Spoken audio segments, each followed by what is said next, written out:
আশা করি সকলে ভালোই আছেন। আজকে মক টেস্ট 42 থাম্বনেল দেখে অবশ্যই বুঝেই গেছেন যে mock test moderate two hard হতে চলেছে। টোটাল 45 অবধি দেবো, এটাই এনাফ। তো WBCS এ বরং প্রচুর করে লাভ আছে। তো আজকের মক টেস্টের প্রথম প্রশ্ন দেখো, প্রতিটা প্রশ্নই কিন্তু কনসেপচুয়াল হতে পারে। প্রথমে বলেছে কি, I am use to sleeping late at night. এখানে ইউজ টুটা কি, নাউন না ভার্ব না অ্যাডজেক্টিভ না মোডাল অক্সিলিয়ারি?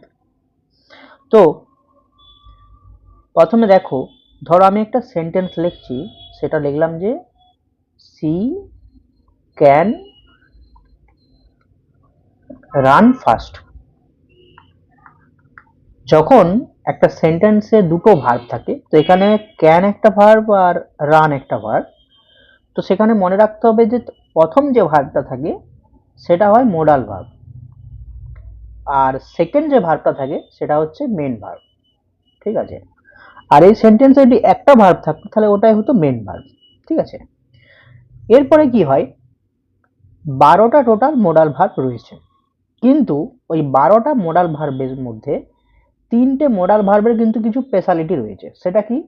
3টে ভার্ব কি? একটা হচ্ছে নিড অ্যান্ড ডেয়ার, আর একটা হচ্ছে ইউজ টু। এই যে নিড অ্যান্ড ডেয়ার, এই যে দুটো আছে, এরা হচ্ছে তোমার হয় মোডাল ভার্ব না হলে মেন ভার্ব হিসাবে বসতে পারে। ঠিক আছে? আর ইউজ টু হচ্ছে তোমার হয় মোডাল ভার্ব বা মোডাল অক্সিলিয়ারি ভার্ব বা অ্যাডজেক্টিভ হিসাবে একটা সেন্টেন্সে বসতে পারে। তাহলে কি বললাম, নিড আর ডেয়ার এই দুটো মোডাল ভার্ব, এরা হয় একটা সেন্টেন্সে মোডাল ভার্ব বা মেন ভার্ব হিসাবে বসতে পারে, আর ইউজ টু হচ্ছে হয় মোডাল ভার্ব না হলে অ্যাডজেক্টিভ হিসাবে বসতে পারে। এইখানে ইউজ টু রয়েছে। এবারে দেখো, এখানে কি বলেছে, I am use to sleeping late at night. তাহলে এইখানে বা এই সেন্টেন্সে অ্যাম একটা ভার্ব, ইউজ টু এটাও ভার্ব, আর তারপরে হচ্ছে স্লিপিং। এরপরে কতগুলো কনসেপ্ট মনে রাখো। আমরা মনে রাখতে হবে আমাদেরকে যে প্রিপোজিশনের পরে যদি ভার্বের আইএনজি থাকে তাহলে সেটা কিন্তু অবশ্যই জিরান্ড হয়ে থাকে। এখানে ইউজ টু, এখানে টু প্রিপোজিশনের পরে স্লিপের সঙ্গে আইএনজি যোগ করেছে স্লিপিং, তাহলে স্লিপিং কিন্তু এখানে জিরান্ড, স্লিপিং কিন্তু এখানে জিরান্ড। আর জিরান্ড মানে হচ্ছে যেখানে ভার্ব প্লাস, মানে যেখানে হচ্ছে তোমার ভার্ব প্লাস নাউনের একটা ফরমেশন হয়। তার মানে জিরান্ড মানে ভার্বের সঙ্গে অবশ্যই আইএনজি যোগ হবে, বাট এখানে স্লিপিং ভার্ব নয়, এখানে স্লিপিং কিন্তু নাউন হিসাবে বসেছে। তাহলে দেখো, আমরা প্রত্যেকে জানি কি নাউনের আগে কিন্তু বসে অ্যাডজেক্টিভ। তাহলে স্লিপিং যদি নাউন হয় তাহলে এর আগে ইউজ টু বসেছে, এটা হবে অ্যাডজেক্টিভ, এটা হবে অ্যাডজেক্টিভ। ঠিক আছে? আর এই অ্যাম যেটা যেটা প্রথমে বসেছে এটা হচ্ছে এখানে মেন ভার্ব। তাহলে কি বললাম, যে প্রিপোজিশনের পরে যদি আইএনজি যোগ হয় ভার্বের তাহলে সেটা হয় জিরান্ড, আর জিরান্ডের আগে বসে ইউজ টু, মানে জিরান্ডের আগে বসে অ্যাডজেক্টিভ, তাহলে এখানে ইউজ টু বসে অ্যাডজেক্টিভ। আর আমি কি বলেছিলাম যে ইউজ টু হচ্ছে একটা এমন মোডাল ভার্ব যেটা হয় মোডাল অক্সিলারি হিসাবে বসবে বা অ্যাডজেক্টিভ হিসাবে বসবে। আচ্ছা, যদি মনে হয় যে তাহলে ইউজ টু কখন মোডাল হিসাবে বসবে, এখানে আমি একটা উদাহরণ দিই যে I use to sleep late, use to sleep late. ঠিক আছে? তাহলে এইখানে আমি, মানে ইউজ টু বলতে কি, আমার এখানে অতীতের অভ্যাসকে বোঝানো হয়েছে বা অতীতের একটা রুটিনকে বোঝানো হয়েছে যে আমি আগে দেরি করে ঘুমাতাম। তো এইখানে ইউজ টু হচ্ছে তোমার মোডাল ভার্ব। ঠিক আছে? ইউজ টু হচ্ছে মোডাল ভার্ব, আর এই স্লিপটা হচ্ছে এখানে মেন ভার্ব। ওকে, বোঝা গেল? আর এই ক্ষেত্রে কিন্তু এটা তাহলে অ্যাডজেক্টিভ হবে, অপশন সি হবে এখানে অ্যান্সার। 2 নম্বর কি বলেছে, India dash win the world, world. আচ্ছা, ঠিক আছে, আর অ্যান্ডটা এখানে নেই, না বাদ দাও। তাহলে ইন্ডিয়া দ্যাশ উইন দ্য ওয়ার্ল্ড, তাহলে ভারত অবশ্যই একদম বিশ্বকে জয় করে নেবে। তাহলে এটা তো একটা ফার্ম ডিটারমিনেশন, একদম দৃঢ় সংকল্প টাইপের বোঝাচ্ছে। তাহলে যখন দৃঢ় সংকল্প বোঝায় তখন কিন্তু তোমার মাস্ট বসে। তাহলে এখানে উত্তর হবে মাস্ট, অপশন ডি। ওকে, নেক্সট কোশ্চেন দেখো, এরর স্পটিং বলছে owing to the heavy rains, মানে ভারী বৃষ্টিপাতের জন্য দ্য শিপ, জাহাজটি ড্রোনড মানে ডুবে গিয়েছিল in the middle of the ocean, সমুদ্রের মাঝে। তাহলে এখানে কোথায় ভুল রয়েছে? দেখো টেন্সে তো কোনো ভুল নেই, বাট এখানে একটা খুব সূক্ষ্ম জিনিসে ভুল রয়েছে, সেটা হচ্ছে কি, এটা হচ্ছে তোমাদেরকে কনসেপ্ট বুঝতে হবে।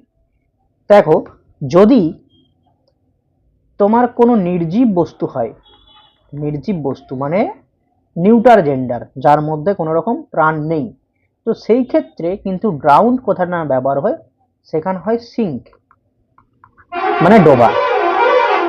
আর যদি কোনো সজীব বস্তু হয়ে থাকে তাহলে কিন্তু ড্রাউন্ড কথাটা ব্যবহার হয়।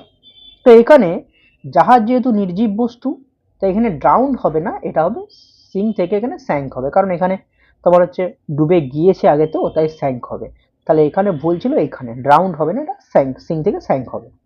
এবারে হচ্ছে তোমার ভয়েস চেঞ্জ, ভয়েস চেঞ্জ, ঠিক আছে।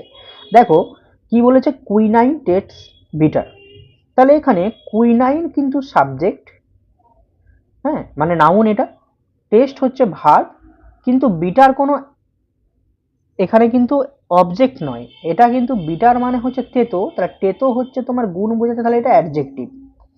তাহলে যখন ট্রানজিটিভ ভার্ব হয় মানে যে ভার্বের অবজেক্ট থাকে সেটাকে আমরা ভয়েস চেঞ্জ করতে পারি, বাট যেখানে অবজেক্ট তুমি পাবে না সেটাকে তুমি কি করে ভয়েস চেঞ্জ করবে? সেই ক্ষেত্রে ভয়েস চেঞ্জ এভাবে করতে হয় যে কুইনাইন হচ্ছে তেতো যখন আমরা এটাকে টেস্ট করি, মানে quinine is bitter when it is tasted, এখানে ডি হবে হোয়েন ইট ইজ টেস্টেড। তাহলে অপশন এ ছিল তোমার অ্যান্সার।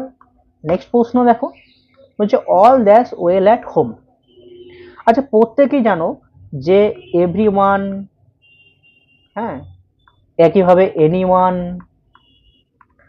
অল, এগুলো থাকলে ভার্বের সঙ্গে তোমার হচ্ছে মানে এটা হচ্ছে সিঙ্গুলার ভার্ব বসে, তাহলে সবাই বুঝছো কি যে এখানে অলের পরে ইজ হবে। বাট এখানে কি কথাটা বলেছে দেখো, যে all is well at home, মানে all that's well at home. তাহলে এইখানে অ্যাট হোম মানে কি, ঘরে তো আর একটা মেম্বার নেই, ঘরে সকল মেম্বার আছে, অনেকজন মেম্বার আছে, মা হতে পারে, বাবা, ঠাকুমা, দাদু থাকতে পারে। তাহলে এইখানে কিন্তু যখন বলছে এখানে কিন্তু একটা সংখ্যা বুঝিয়ে দিয়েছে, যখন সংখ্যা বোঝায় তখন অলের সঙ্গে কিন্তু প্লুরাল ভার্ব হয়, মানে এখানে আর হয়।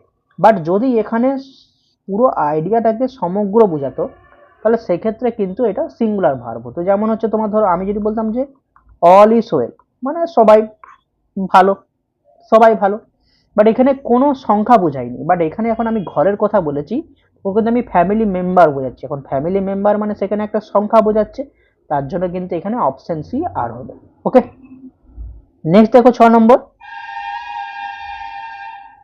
I look forward at meeting the president of America.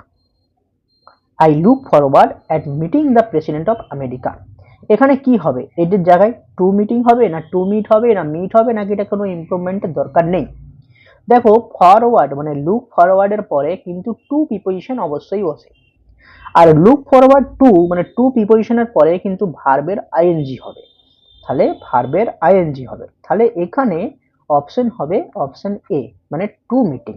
Okay, next প্রশ্ন কি, যে এ ড্যাশ অফ শর্টস, এখানে কালেকটিভ নাউন দিয়ে এটাকে জয়েন করতে হবে, কি হবে, ফুসিলেট, থ্রো, ক্লিক না সিরিজ? দেখো এ ড্যাশ অফ শর্টস এখানে হচ্ছে বুলেটের শর্টের কথা বলছে, তো তাই এখানে সঠিক কালেকটিভ নাউন হবে a fusillade of shot, a fusillade of short.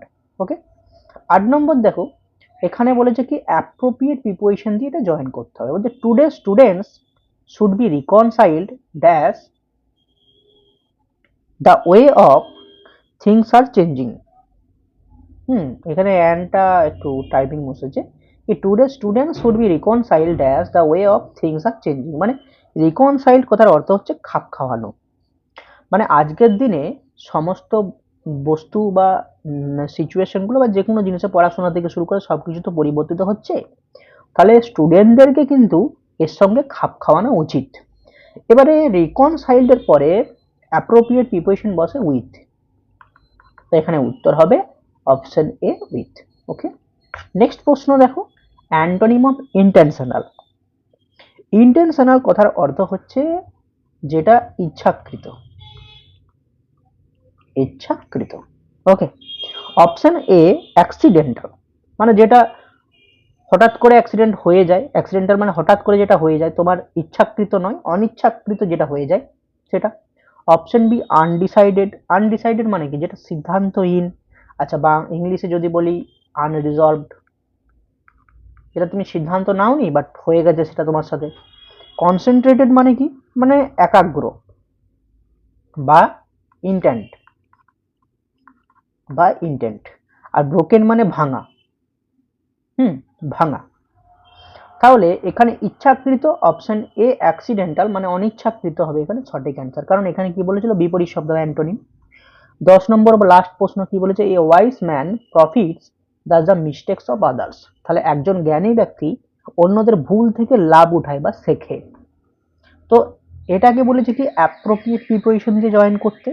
তো প্রফিটস কি না, অন্যের ভুল থেকে শিখে, মানে অন্যের মিস্টেক থেকে সে শিখে বা লাভ উঠায়, তো সেখানে প্রফিটস ফ্রম হবে, এখানে অপশন বি হবে। তাহলে 10টা প্রশ্ন কমপ্লিট, আর 3টে মক টেস্ট দেওয়া হবে, তারপরে ভালো করে এক্সাম দাও। WBCS এ ভালো করে করব, কারণ যাই হোক, অবশ্যই কমেন্ট করে জানাবে 10-এর মধ্যে কত স্কোর হচ্ছে। দেখা হচ্ছে সন্ধেবেলায় 8টার সময়।